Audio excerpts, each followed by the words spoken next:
Well, it's getting close to Christmas. You know, when I go in department stores and I see the kids saying to the moms and dads, oh, get me this, get me that, get me this.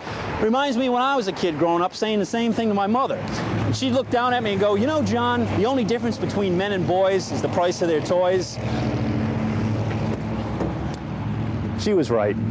But you know, sometimes some of those toys you play with as a kid, when you get older, you kind of still like to fool around with some of them. Except you don't call them toys, you call them hobbies.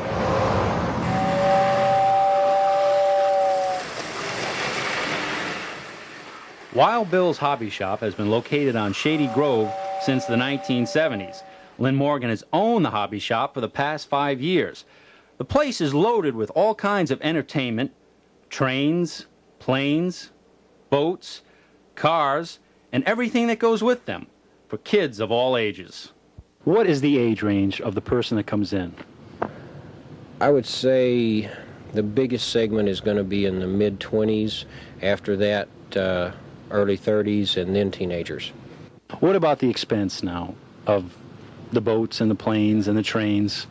There's all kinds of hobbies, anything from a few dollars in the plastic models up to several hundreds of dollars in some of the more expensive radio controls.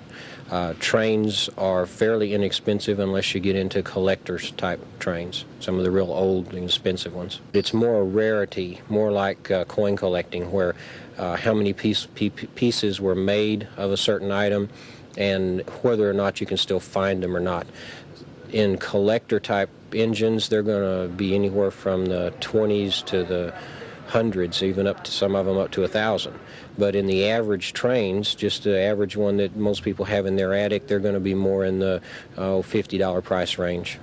What's the most expensive engine you've got in here?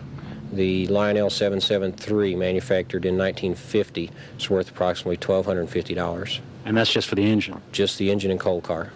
What would the average age range be for a person who collects trains? I believe it's around 40 now. So that would mean they kind of had them as kids, and now they kind of still want to fool around with them. Yes, there's just not that many new people getting into trains because of all the new things that are available in radio control. Now, these cars, the racing cars, are those gasoline powered? Most of what we do is electric. We try to stay away from the gas ones because you end up working on them so much. They break down too often. And as far as speed, there's electric ones that will do almost as fast. They'll run almost as fast as the gas ones will. What would be a speed?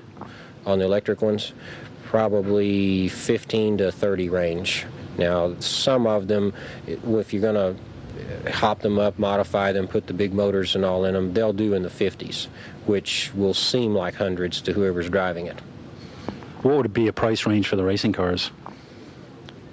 175 to around 400 on the top end, probably.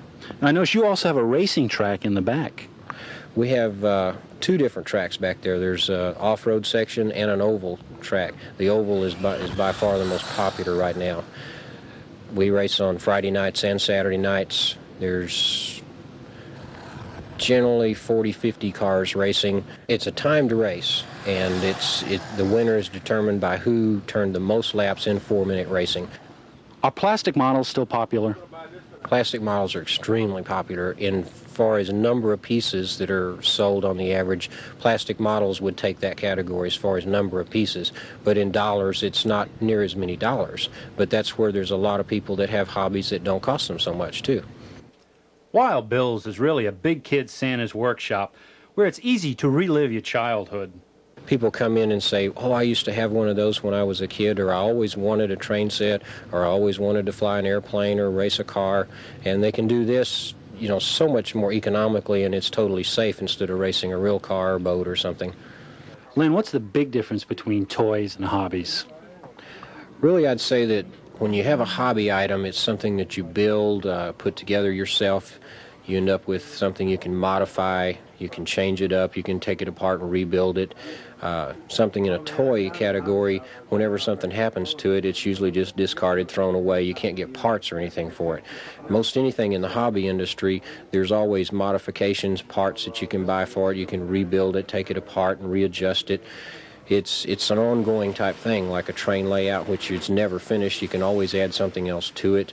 The cars, modifications in different ways you can change them up. It's more of a modular type system. You can take radios from cars, build a boat and put it in it and run a boat for a while.